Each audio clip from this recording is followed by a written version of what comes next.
Donc nous avons expliqué un verset dans Colossiens 3, verset 1, la version Bible du Seigneur.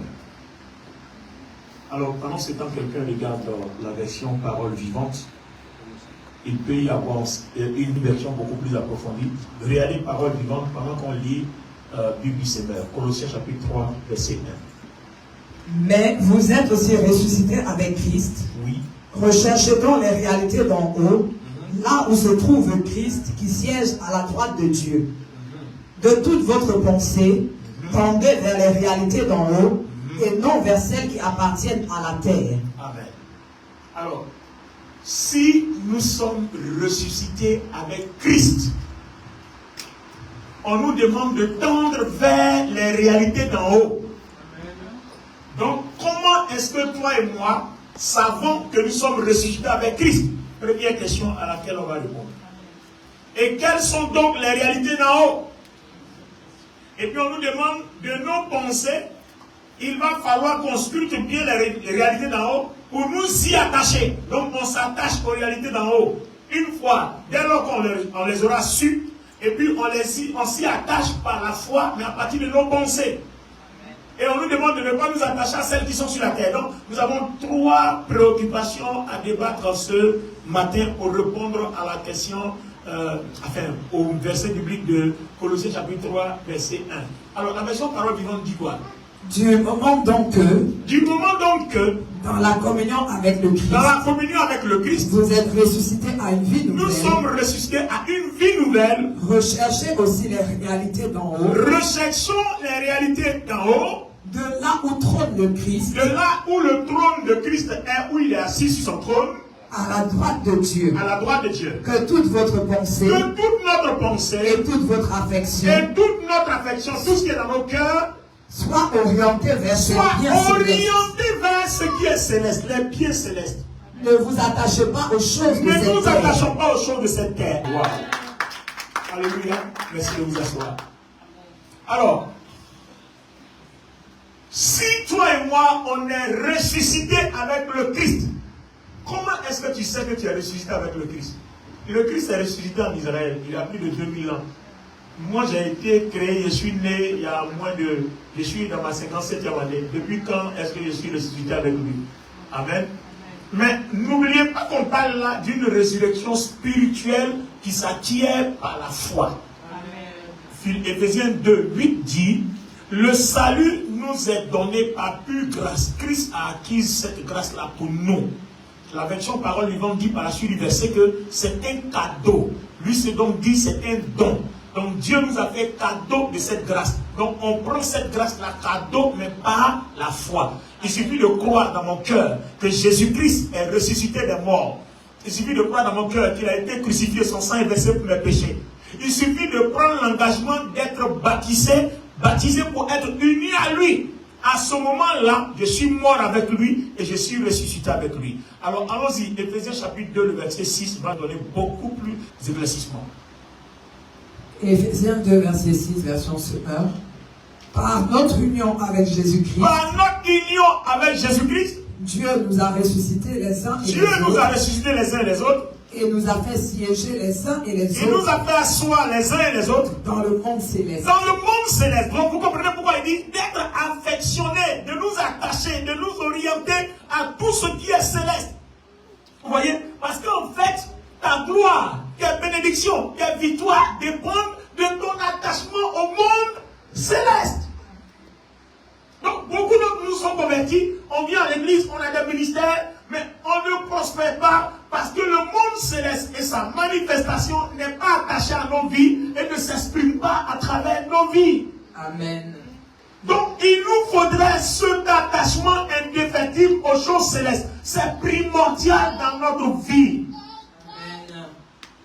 Si tu es attaché aux choses matérielles, ces choses-là ont un pouvoir limité et ces choses-là ne peuvent pas te bénir. Les choses de la terre n'ont pas été ressuscitées. Les choses de la terre n'ont pas vaincu la mort. Les choses de la terre n'ont pas de maîtrise par lesquelles tu peux être guéri. Les choses de la terre ne peuvent pas te donner la victoire sur la sorcellerie. Au contraire, les choses de la terre sont sorcellerie, mysticisme, magie, maladie, célibat et que sais-je encore. Mais les choses célestes sont guérison, délivrance, vie éternelle, victoire sur l'éternel, victoire sur la mort. Donc affectionnons-nous aux choses d'en haut. Alléluia. Alléluia. Amen. Alors, la version Parole vivante dit quelque chose de plus fort. Éphésiens 2:6, lui, par notre union avec le Christ, il nous a ressuscités avec lui et nous a transplantés dans les mondes célestes. Il nous a transplantés, il nous a téléportés. Il nous a téléportés. Amen. Il nous a téléportés dans les choses célestes. Il nous a transplantés, c'est-à-dire, il a sémé en nous les choses célestes et il nous a pris, il nous a aussi sémé dans les choses célestes. Ça veut dire que les choses célestes sont sémées en nous, nous aussi on est sémés dans les choses célestes. C'est trop fort.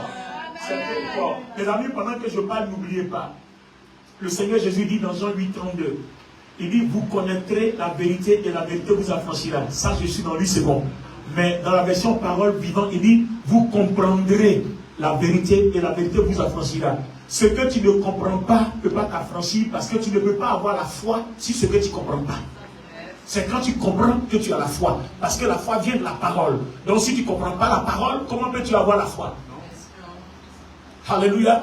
Romains 10:17 dit la foi vient de la parole. Or, Jean 8:32 dit, si tu comprends la parole va te libérer. Alors, donc comment je peux être libéré si je ne comprends pas la parole? La parole me dit, je suis transplanté. Ça veut dire que quand j'ai été uni au Christ, Dieu a sémé le royaume de Dieu en moi. Et il m'a pris aussi, il m'a sémé dans le royaume de Dieu. Donc, je suis dans le royaume de Dieu et le royaume de Dieu est en moi.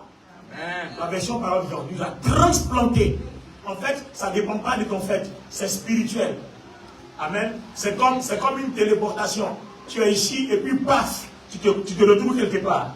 Et c'est pas toi qui le fais, c'est l'œuvre du Saint-Esprit selon Éphésiens le chapitre 1, le verset 13. Est-ce qu'il y a une suite qui nous arrange encore? Nous donnons notre place sur le trône avec le Christ. Donc toi et moi, Christ, son trône là. La Bible dit que toi et moi, on est aussi assis là, à la même place. Bon, c'est toi qui n'as pas envie de croire. Sinon la Bible même dit que toi et moi, qui avons cru en Jésus-Christ, qui avons la foi, qui sommes ressuscités avec lui, qui sommes unis à lui, on est assis sur le même trône avec lui.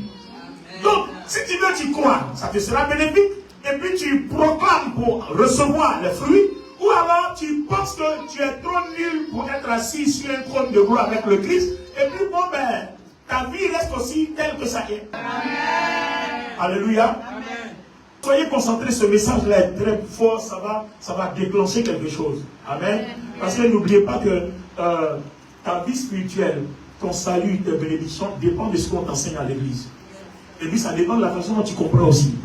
Amen. Si tu comprends bien, ça passe. Si tu comprends mal aussi, ça casse. Donne-moi la même fort. Amen. Alléluia. Amen. Donc on veut savoir comment est-ce qu'on est ressuscité avec lui. Alors Colossiens le chapitre 1, 12, 13, 14. Comment on sait que je suis ressuscité avec le Christ? Colossiens 1, verset 12. Oui.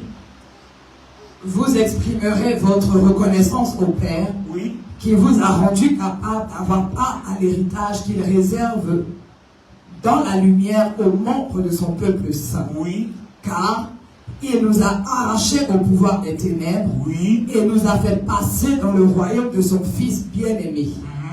Étant unis à lui, nous sommes délivrés. Et comment on est unis à lui et puis on est délivré de la mort? Car nous avons reçu le pardon des péchés. Nous avons reçu le pardon des péchés ensuite. Ce Fils, il est l'image du Dieu que nul ne voit. Oui. Il est le premier-né de toute création.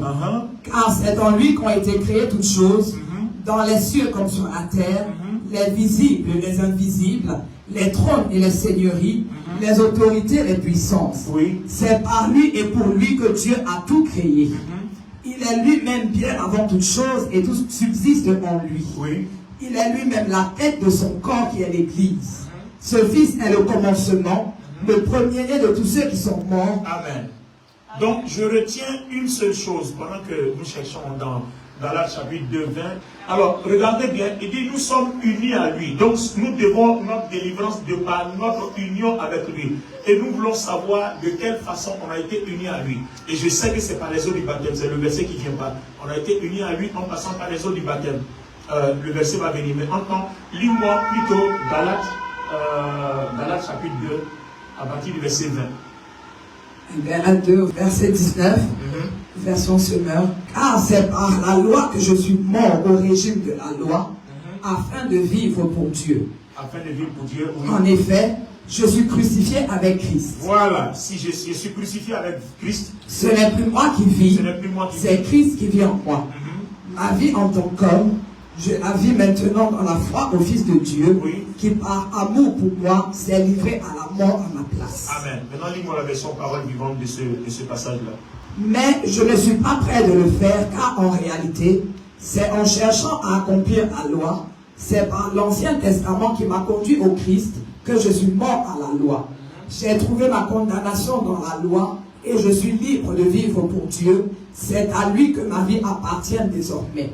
La mort du Christ en croix a été aussi la mienne. Je reste crucifié avec lui et si je continue à vivre, ce n'est plus mon ancien moi qui continue à vivre, c'est le Christ vivant qui agit et reproduit sa vie en moi.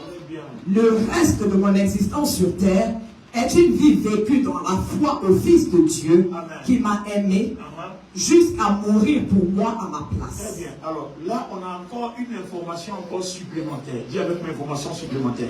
Information supplémentaire. Non seulement d'être ressuscité avec lui, il est écrit encore qu'on est crucifié avec lui. Et là, nous tous, nous savons que quand nous croyons en Jésus-Christ par la foi, nous sommes donc crucifiés avec lui. Nous sommes aussi ressuscités avec lui. Mais tout ça là, ça part d'un événement. Je veux le verset où sort le baptême. Romains chapitre 6. Voilà, allons-y, Romains 6, verset 4. Romains 6, verset 3. Ne savez-vous pas que nous, qui avons été baptisés par Jésus-Christ, c'est ça que je cherche. Ne savez-vous pas que nous qui avons été baptisés en Jésus-Christ, c'est en relation avec sa mort. En relation avec sa mort. Donc, une fois que tu es baptisé, spirituellement, tu es crucifié avec Jésus-Christ. Et ensuite, spirituellement, tu es mort avec Jésus-Christ. Spirituellement, tu es ressuscité avec lui. Termine le verset. Nous avons donc été ensevelis avec lui par le baptême, en relation avec sa mort, afin que, comme Christ a été ressuscité par la puissance glorieuse du Père, nous aussi, nous menions une vie nouvelle. Très bien. Donc vous comprenez que notre union avec le Christ part du fait que, par notre foi, à travers l'engagement des eaux du baptême, nous sommes spirituellement associés à lui, dans sa crucifixion, dans sa mort, dans son ensevelissement et dans sa résurrection. Je reprends la partie très importante. Alléluia. Quand j'ai cru en Jésus-Christ, que je le confesse, ce n'est pas encore fini. Il me faut franchir l'étape de mon union avec lui. Et c'est ce que beaucoup ne font pas, pourtant ils sont toujours à l'église. Tu es à l'église, tu n'es pas baptisé, le royaume de Dieu ne te connaît pas encore. Tu as fait un pas, il reste le dernier. Quand tu as cru que tu fréquentes le Christ souhaiterait pas s'asseoir à côté de toi, il veut habiter en toi, il veut que vous deux vous soyez unis. Alors comment ça se passe? Il voudrait que tu prennes l'engagement d'être baptisé, alors que spirituellement, dans 1 Corinthiens chapitre 6, verset 15, 16, 17, quand tu es baptisé, tu deviens un avec le Christ. Il le dit bien dans Éphésiens le chapitre 25, à partir du 22 jusqu'au 25. Il dit que nous faisons un, nous sommes son épouse, lui il est l'époux. Donc le baptême, après notre foi, scelle spirituellement, selon Éphésiens 1, 13, notre union avec le Christ. Maintenant, une fois qu'on sait par quel élément on est uni au Christ, le Christ là, il représente quoi? Et puis si on est transplanté dans le royaume de Christ, qu'on est assis sur le même trône avec lui, son royaume là représente quoi? Et son trône là, c'est comment? Une fois que tu as une idée de qui il est, et tu as une idée de ce que son trône est, on demande maintenant que tu le vives dans ta pensée. Qu'est-ce que nous savons de la pensée? On sait dans Genèse 6, on sait aussi dans Genèse 11, on sait comment à la tour de Babel, les gens de l'époque étaient méchants, comment leur pensée a projeté bâtir une tour. Et Dieu dit, l'imagination de leur pensée est telle qu'on ne peut plus les transformer. Ça veut dire que ce que tu as sémé dans tes pensées, une fois que ça a pris racine dans ton cœur, même Dieu ne peut rien faire. La seule chose que Dieu a pu faire, c'est de confondre ça en les dispersant. Même Dieu. Donc imagine que tu sèmes une pensée qui prend racine dans ton cœur, c'est la preuve biblique que le diable ne peut rien faire. Ça veut dire que si toi et moi, nos pensées sont enracinées dans les choses célestes, amen, où on se voit assis sur le trône de Dieu, où on voit le Christ assis en nous, on voit le Christ uni à nous, on se voit transplanté en lui. Si nous commençons à déclarer, pour voir la réalisation de ces choses, le diable et ses ténèbres ne peuvent pas arrêter cette position, cette manifestation de la foi. Donc c'est une étape très importante dans notre vie. Nous négligeons cela. Nos pensées sont importantes. Pourquoi à partir de nos pensées on pêche? Si les pensées ne sont pas importantes. Alors si les pensées ne sont pas importantes, pourquoi Dieu va mentionner nos pensées? Il dit même que quand tu regardes une femme mariée, et que tu as des pensées, tu as commis l'adultère, sans même commettre le fait. Tu n'as même pas parlé à l'hôtel, tu n'as même pas encore dit tanti, je t'aime, tu n'as rien dit, mais tu l'as regardé seulement. Tes pensées ont mûri certaines positions, Dieu dit que tu as péché. Pour ça, là, tu vas en enfer. Alors, regardez la puissance de la pensée. Regardez, tu n'as rien fait encore, rien que de la pensée. Donc, le Seigneur nous dit aussi dans les évangiles que, avant que l'acte arrive, l'acte naît d'abord par les pensées. L'acte prend ses racines dans nos cœurs. Et c'est de nos cœurs viennent les mauvaises pensées comme les impudicités, les adultères, les meurtres, les vols et autres. Donc tout ce que tu vas commettre là, ça a déjà pris racine. Ça a déjà été sémé dans ton cœur. Ça a pris racine, ça a poussé. Et c'est le fruit là. Donc l'acte là, c'est pas l'acte qui est le problème, hein, c'est le fruit. À partir de là, toi et moi nous devons comprendre que avant même que tu commettes l'acte, Dieu t'a déjà jugé à cause de l'état de tes pensées. Je n'ai pas entendu ton amen. Amen. Donc en fait, ce n'est même pas nos actes qui sont jugés, c'est nos pensées qui sont jugées avant même que l'acte soit commis. Amen. Parce que là, quand il n'y a pas de conception de pensée, il n'y a pas d'acte. Donc le diable se sert de la conception des pensées pour que notre chair accomplisse les actes. Donc si vous voulez, le diable n'est responsable de rien. Il regarde nos pensées et puis il les pousse à germer. Alors Dieu aussi veut regarder tes pensées pour se servir de la conception que tu fais dans ta pensée du royaume céleste et de Jésus-Christ et de la transplantation de ton être dans ce royaume ou bien dans ce trône ou dans la personne de Christ pour que le Saint-Esprit puisse agir. C'est tout. Voilà la foi. Donc si la foi ne passe pas, n'on ne perd pas par ce chemin-là, les amis, on n'aboutira à rien. On va se fatiguer, on va confesser des choses, on n'aura pas le résultat. Alléluia. On va confesser des choses, on n'aura pas le résultat. Que Dieu nous bénisse. Alors les amis, vous devez comprendre que nos pensées sont une force spirituelle. Amen. Dieu nous juge en fonction de nos pensées. Et ta foi tire sa force et sa source, son origine, à partir de tes pensées. C'est ce que tu dois comprendre. Donc, la Bible dit, nous ne demandons pas quelque chose à Dieu, que Dieu fasse quelque chose maintenant, mais nous déclarons que nous croyons à ce que Dieu a déjà fait. C'est comme ça que nous voyons la chose se réaliser. On dit Jésus est déjà crucifié. On dit tes péchés sont pardonnés. Et puis tu as dit, Seigneur, tu es mort à la croix, mais je suis encore un pécheur. On dit, Seigneur, tu es mort à la croix. Je pense que, comme le dit Hébreux 9, 22, je pense que par tes meurtrissures, par ton sang qui est versé, je suis purifié et mes péchés sont pardonnés. C'est à ce moment-là que le Saint-Esprit commence son ministère dans sa vie. Donc, notre foi appelle le Saint-Esprit à manifester un ministère ou à nous rendre ministère. Est-ce que quelqu'un comprend? Le Seigneur Jésus-Christ a défini les rôles dans Jean 16.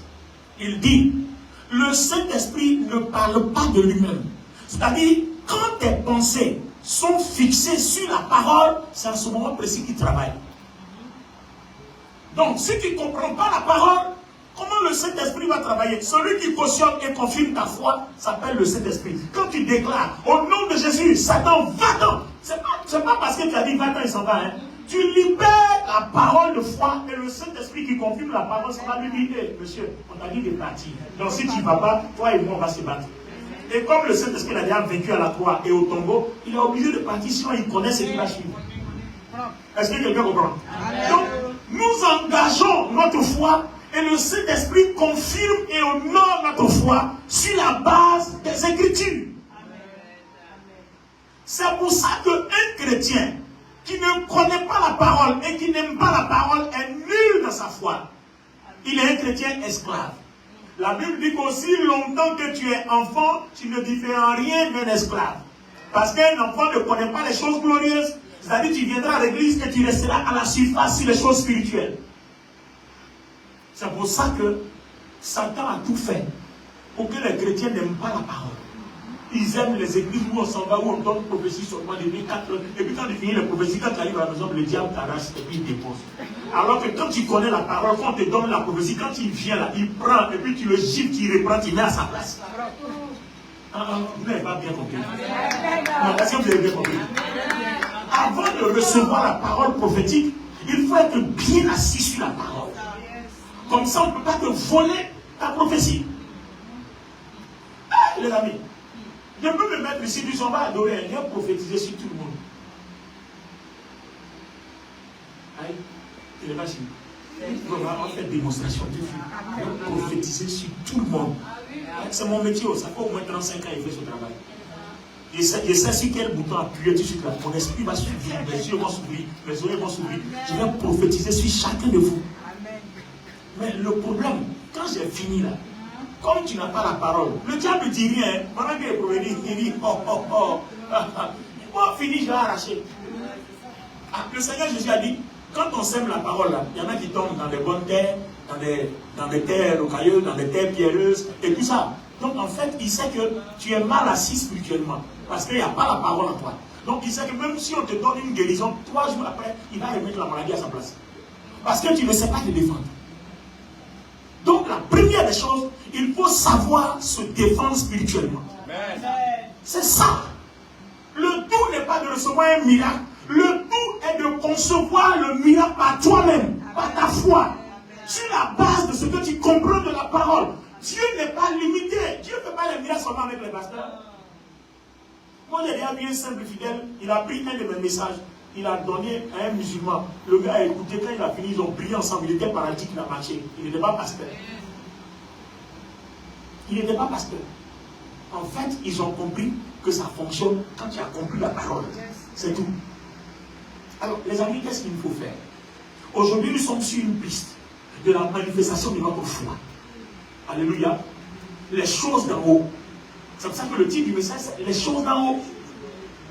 Si nous sommes attachés aux choses d'en haut, notre foi sera limpide et propre. Notre résultat sera clair et propre. On n'est pas attaché aux choses d'en haut. On vient à l'église, tout ce qui est dans notre tête, mariage, enfants, voyage, travail, et puis on les a cherchés depuis, ça fait des années, ça ne vient jamais. Et ça ne dérange pas quelqu'un pour dire, mais pourquoi depuis le chef, ça ne vient pas? Et souvent, les secrets, les gens m'ont dit, non, c'est à cause du pasteur là que ça ne vient pas. Le pasteur là, pas. Pour lui, il vient où? C'est pour toi qu'il ne vient pas. Sinon, pour lui, là, ça vient. C'est ça le problème. Ben oui, pour lui, là, ça vient. Pour toi, ça ne vient pas. Donc, il faut te poser la question, pourquoi ça ne vient pas? Donc, quand il vient, et puis il te donne une parole, il faut savoir que ça fait partie d'un de ses secrets. Je vois le trône de Dieu.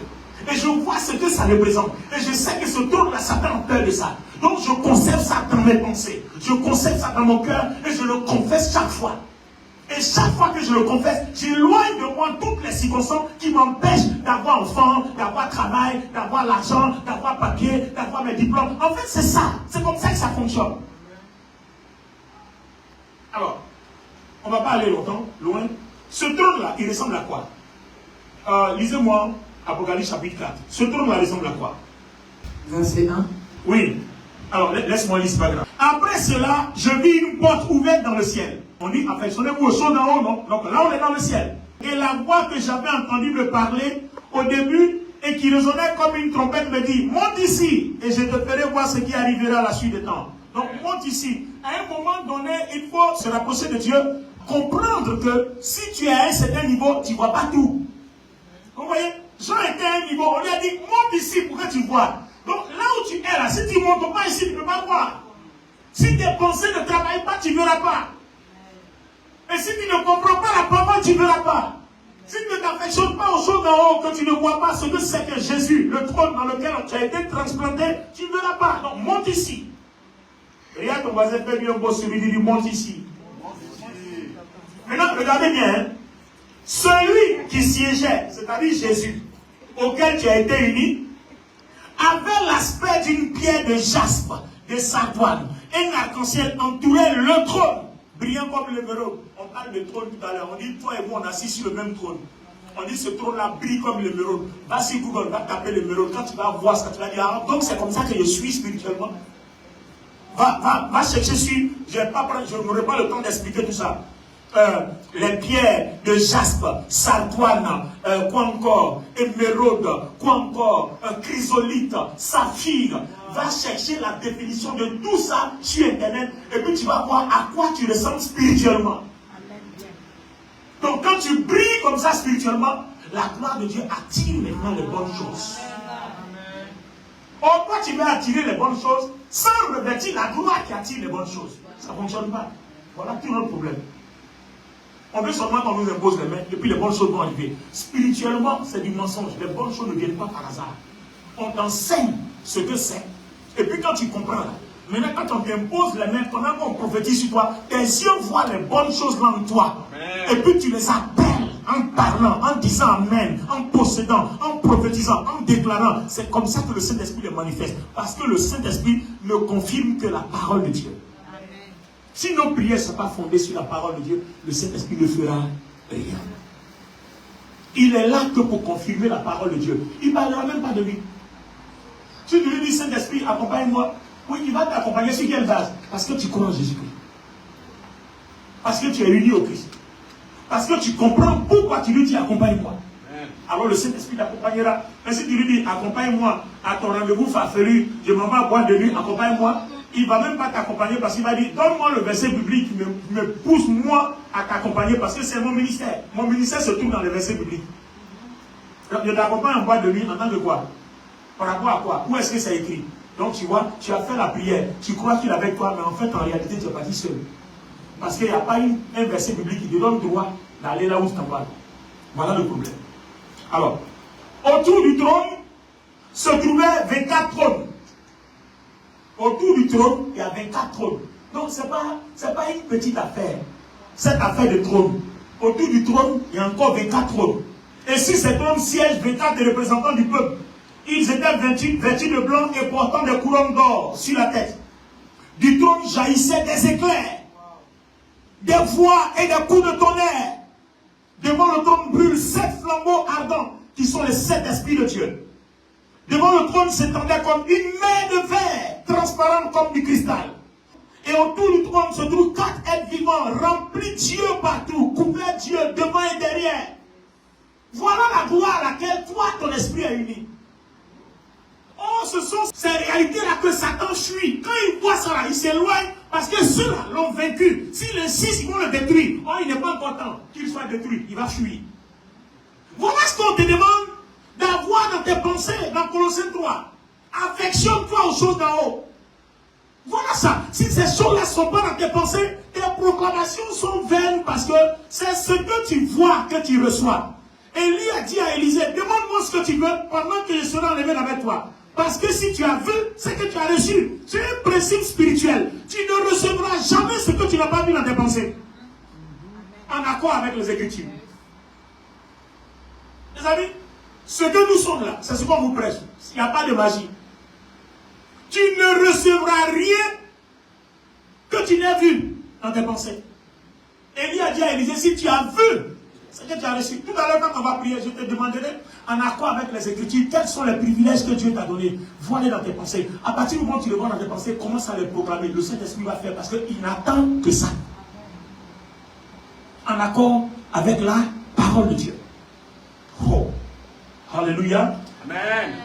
Alors, chacun de ces êtres vivants avait 6 ailes, couvert Dieu par-dessus et par-dessous.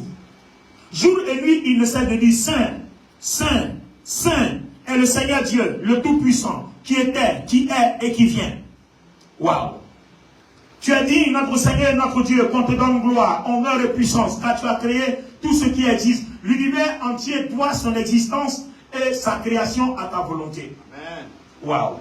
Alors, allons-y dans Apocalypse chapitre 1, on va voir le Jésus. Ça là, on a vu un peu un aspect de son trône. C'est même pas encore fini, hein. Ça c'est, je t'ai donné juste un aspect de son trône. Alors, regardez la beauté, regardez la gloire, le tonnerre, les éclairs. Quand tu penses qu'il y a un démon qui traque ta vie, qui poursuit ta vie, a envie d'aller se retrouver dans les tonnerres divins. Non, non, je te dis, toi, vous pensez qu'un sorcier a envie de se retrouver en face d'un tonnerre qui vient de Dieu. Il sera foudroyé, détruit, il ne mettra pas là. Mais le problème, c'est que toi, tu ne penses pas à ça. Donc, quand tu vas mettre des gens de prière, n'oublie pas, quand tu es prosterné, que tu pries, voilà les choses, les signaux que tu envoies à ton esprit. Le diable, quand il te regarde là, il ne te voit pas physiquement, hein. Il te voit spirituellement parce que le diable, l'esprit, il ne voit pas ta chair. Hein. C'est-à-dire, ce qui est dans ton esprit détermine ce qui est dans ta chair. C'est-à-dire, le niveau où la forme de ton esprit est égale à ce que ta chair est. Donc, s'il peut vaincre ta chair, en te regardant spirituellement, il sait. Voilà tout le problème. Le diable ne regarde pas ton corps, il n'a pas besoin de ton corps. Parce que ton état spirituel lui démontre s'il peut te tuer ou pas, s'il peut te vaincre ou pas. Alors, quand tes pensées sont animées de telles choses, parce que quand tu es animé de mauvaises pensées, il trouve une faiblesse pour entrer. Mais quand tu es animé de telles pensées venant du trône de Dieu, il n'y a plus de faiblesse. Tout est gloire, tout s'écrit gloire. Ton amen serait plus fort. Amen. Alléluia. Amen. Ton amen serait plus fort. Amen. Malheureusement aussi, on ne peut pas vous donner ce que vous voulez. Gloire à Dieu. Il faut qu'on te dise ce que Dieu veut pour que tu sois béni. C'est ce que tu dois comprendre. Gloire à Dieu.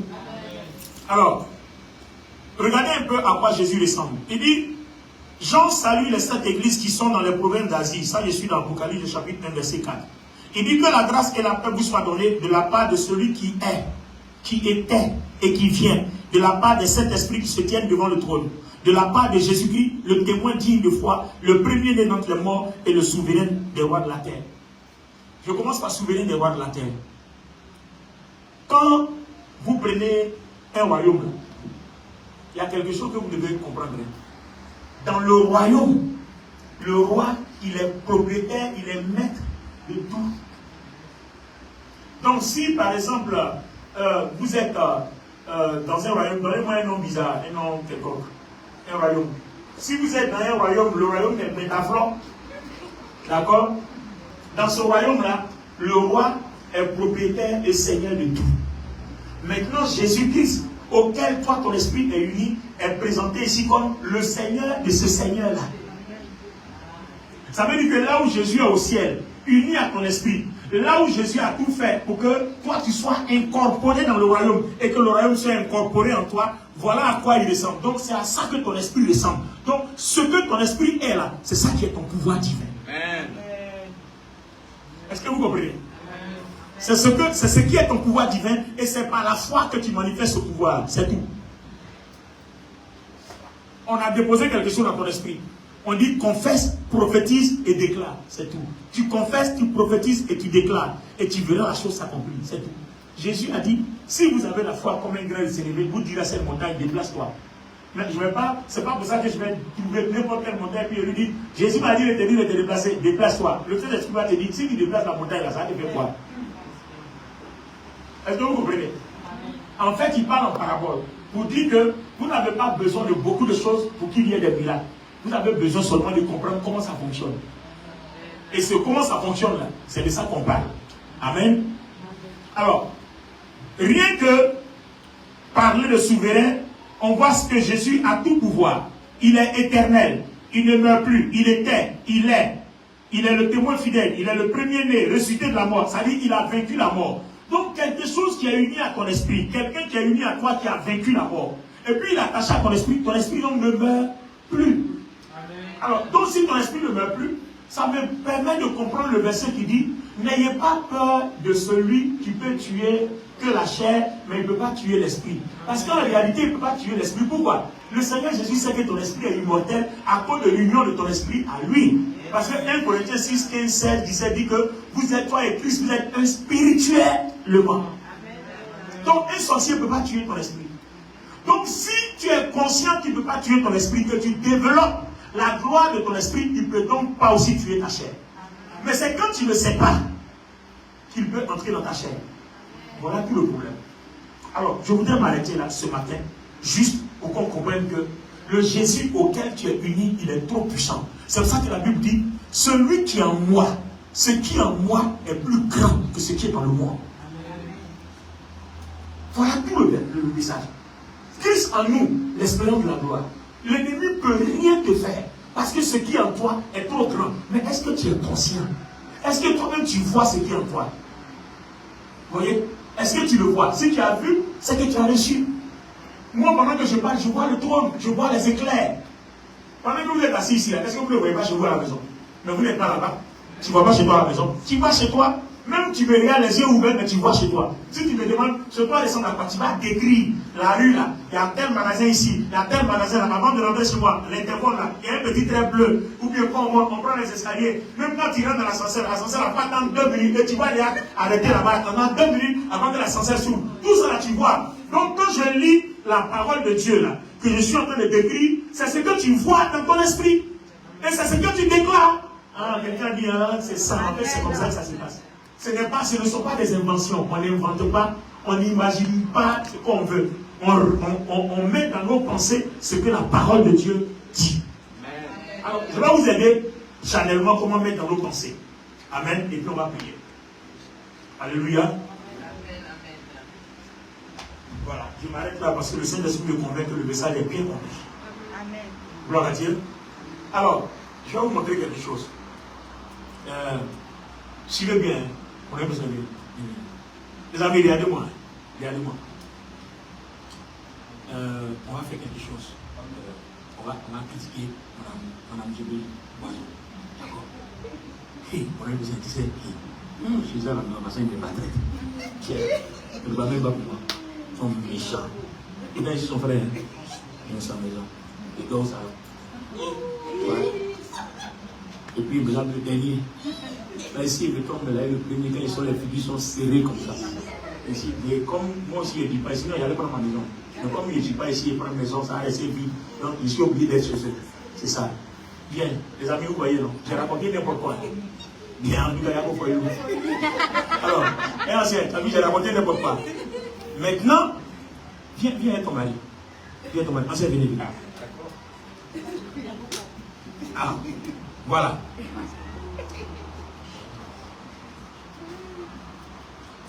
Voilà. Alors, regardez bien, hein. Ils sont là. Tiens. Maintenant, toi, tu as vu ce que j'ai. Vous avez vu ce que j'ai semé dans sa tête? J'ai semé en elle, hein. J'ai implanté même fort. J'ai implanté maïs, goyave, banane, tout ça. J'ai implanté. Maintenant, on arrive à l'église, non? Quand ils les arrivent là, toi, tu es impressionné. S'ils sont contre moi là, toi, tu es contre eux. Vous avez vu maintenant? Vous avez vu comment le diable travaille dans l'église? Donc, de toute façon, il est semé là. Quand tu vas les voir, comment tu vas les saluer? Tu as vu, non? Et puis maintenant, vous êtes. On a fait quoi? Vous voyez? Donc, je vous explique le phénomène. L'imagination de ces pensées-là, ça a commencé à lui montrer des choses, c'est-à-dire comment ils sont. Parce que je lui ai donné une image de ce qu'ils sont. Donc l'image là est dans sa tête, ça devient une force qui a modifié son caractère contre eux. Amen. Vous avez compris maintenant comment le diable travaille dans l'église. C'est pour ça que Proverbe 4, 23 dit, non, asseyez-vous. Proverbe 4, 23 dit, garde ton cœur plus que tout, car de lui viennent les sources de la vie. Mais ça, ce passage-là n'est pas assez clair. La version parole vivante dit, qui est la version parole vivante? Il dit, par-dessus tout, veille sur ce que tu penses. Veille sur ce que tu penses. Veille sur tes pensées et tes affections. Car tes pensées et tes affections modifient ton cœur. Modifient ta vie. Donc vous voyez que ce que vous mettez dans vos pensées, ça modifie quelque chose. Ça change forcément quelque chose. Donc faites attention. Si vous aimez quelqu'un, que vous ne voulez pas de problème, n'acceptez pas qu'on sème quelque chose dans vos oreilles. Parce que si on sème dans vos oreilles, ça va forcément impacter, affecter. Il n'y a rien à faire. Et le diable est spécialiste dans ça. La personne qui n'a rien fait, on t'a donné une image d'elle. Et c'est l'image là qui est dans ta tête. Et finalement, quand tu dis à la personne, bonjour. Mais toi-même, tu n'as aucun problème. Hein. Mais on t'a donné une image. C'est tout. Ça modifie tout. Proverbe 4, 23. Version parole vivante. Par-dessus tout, veille à ce que tu penses et veille à ce que tu ressens. Il est bien écrit, hein, veille à ce que tu penses et à ce que tu ressens. Car tes pensées et tes affections modèlent, façonnent, modifient ta vie. Amen. Donc, si toi et moi, ce qu'on voit de la Bible, on laisse l'imagination. Vous voyez, ce qu'on voit de la Bible, on conçoit l'imagination et on laisse en nous. Regardez comment ça modifie notre foi. Quand on va déclarer, ça va agir. Amen. Et c'est ce qu'on va faire maintenant. Tenez-vous debout. Alléluia. Et je crois que le message est clair. Non? Amen. Le message est bien reçu. Donc ce message-là, c'est un message de base. Ne l'oubliez jamais. C'est un message de base. Alors, tenez-vous debout, on va proclamer. Alors, pour proclamer, comment on fait? Je vous explique comment ça se fait. On va prier le Seigneur. Alors, dans la proclamation de la foi, qu'est-ce qu'on fait? Dans la proclamation de la foi, on prend les Écritures, la parole de Dieu. Et nous voyons ce à quoi nous sommes unis. Si on est unis au royaume de Dieu, c'est notre force. Amen. Le trône de Dieu, les éclairs et toutes ces choses, c'est notre force.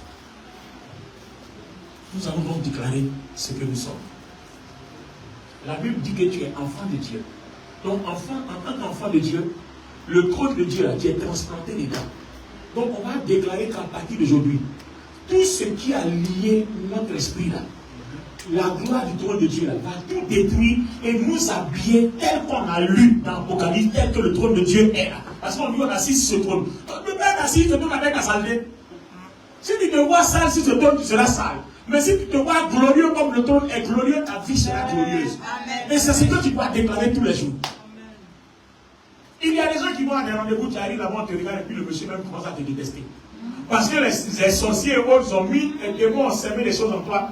Les gens te regardent et puis ils sont fâchés. Tu n'as même pas encore ouvert la bouche, les gens sont fâchés. Qu'est-ce que tu as fait? Ils n'ont même pas envie de savoir.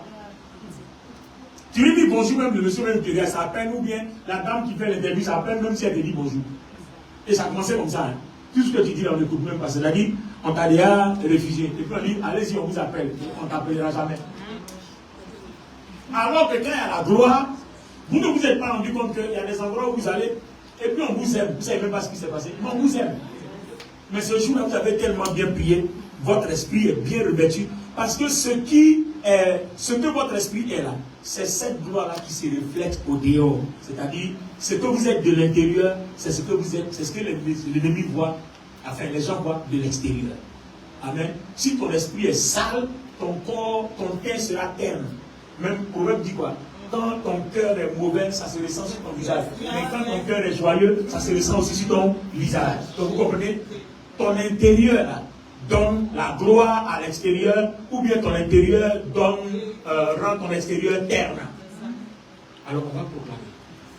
Alléluia. On va proclamer. Waouh. Lève la main droite. Dis avec moi, Seigneur Jésus. Seigneur Jésus. Ce matin. Je ne vois plus par mes yeux charnels. Je ne vois plus par mes yeux charnels. Je vois maintenant par mes yeux spirituels. Je vois maintenant par mes yeux spirituels. Et je te reconnais. Tu es glorieux. Tu es la résurrection. Tu es la vie. Seigneur. Seigneur. Tu es le premier-né de la création. Tu es le commencement. Et tu es la fin. Seigneur. Tu es glorieux. Tu es assis sur ton trône. Ton trône est lumineux. Il y a des éclairs. Il y a la puissance. Et toutes les créatures se prosternent devant toi. Alors je déclare maintenant, je déclare maintenant par ta puissance que mon esprit est semblable à ta gloire sur ton trône. Et je dis Amen. Je déclare que je suis uni à ton esprit. Et ce qui est sur ton trône est mon partage. Est mon partage. Je suis transplanté selon Ephésiens 2. Selon Ephésiens 2, verset 6. La Bible dit que je suis transplanté en toi. Ce que tu es, je le suis. La Bible dit dans Galates 2:20 que tu reproduis ta vie en moi. Je déclare ce matin que mon esprit est l'esprit de Christ. Mon esprit est l'esprit de Christ. Mon esprit est illuminé, glorifié par le Christ. Dans mon union avec lui, tout mal, toute douleur, tout ce que l'ennemi a semé est détruit, est anéanti. Je proclame que cela est détruit. Dans les mains plus pas maintenant, proclame que c'est détruit. Et tu vas voir, maintenant le Saint-Esprit va le faire parce que tu commences à comprendre la parole de Dieu et le combat spirituel. Amen.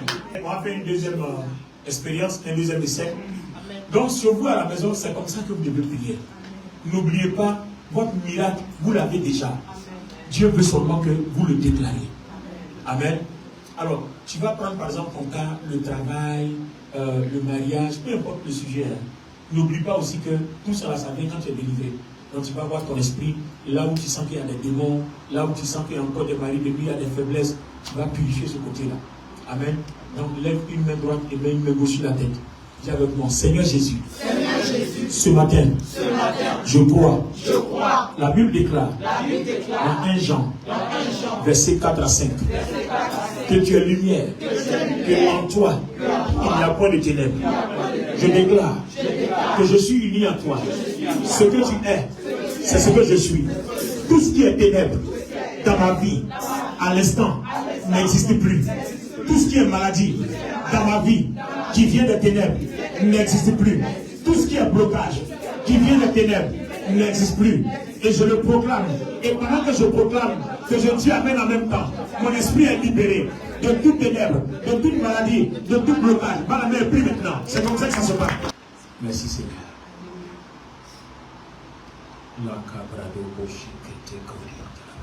Seigneur, je prie. Je confesse notre union avec toi. Je confesse la gloire de ton trône. Je confesse la magnificence de ta personne. Et je libère en eux la puissance qui vient d'en haut. La puissance qui vient d'en haut est connectée à nous. Au nom puissant de Jésus-Christ. Toute maladie en toi est terrassée. Amen. Je peux entendre ton amen. Amen. Au nom puissant de Jésus. Tout blocage qui t'empêche d'avoir du travail est terrassé. Amen. De par notre union avec le Christ, qui nous a promis que toute personne qui marche avec Jésus-Christ aura du travail, aura du mariage, aura des enfants, aura des maisons, aura des biens. Je déclare que tout ce qui t'empêche d'avoir les biens est terrassé au nom de Jésus. Amen. Toute maladie qui est en toi, qui n'est pas venue de Dieu pour te prouver, qui est venue de l'ennemi pour te détruire, est détruite. Amen. Et je sème en toi la vie de Dieu. Amen. Je sème en toi la guérison de Christ. Amen. Je sème en toi la gloire de Christ. Amen. La victoire de Christ sur les ennemis visibles et invisibles est ton partage. Amen. La victoire de Christ sur la mort est ton partage. Amen. Je sème en toi la vie sur la mort. Amen. Je sème en toi la vie sur la maladie. Amen. Je sème en toi la vie. Je sème en toi la vie. Amen. Je sème en toi la gloire. Amen. Je sème en toi la grandeur. Amen. La mort est vécue. La maladie est vécue. Et toute victoire de Christ est ta victoire. Je dis toute victoire de Christ est ta victoire. Je dis toute victoire de Christ est ta victoire. Je dis toute victoire de Christ est ta victoire. Je dis toute victoire de Christ est ta victoire. Victoire sur la mort. Victoire sur la malédiction. Victoire sur le péché. Victoire sur la maladie. Victoire sur la pauvreté. Victoire sur la misère. Je te déclare libre.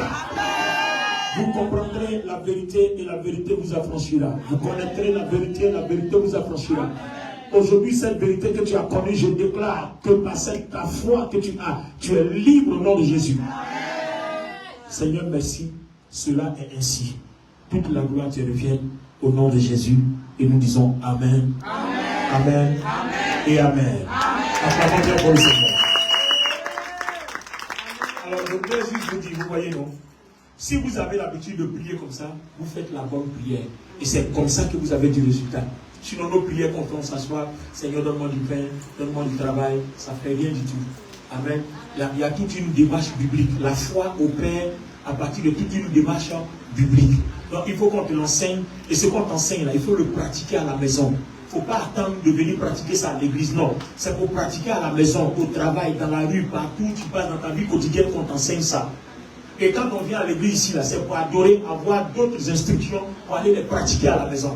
Donne-moi ton amen bien. Amen. Alors, restons abondamment bénis au nom de Jésus. Amen. Alors, n'oubliez pas, on se retrouve lundi, on est en train de donner des enseignements sur l'Apocalypse. Gloire à Dieu. Donc, on était beaucoup connectés. Je vous y attends. Vous comprendrez la parole de Dieu, la vérité, et la vérité vous affranchira. Donc, c'est sur ça que nous sommes. Restons bénis. Amen. Amen.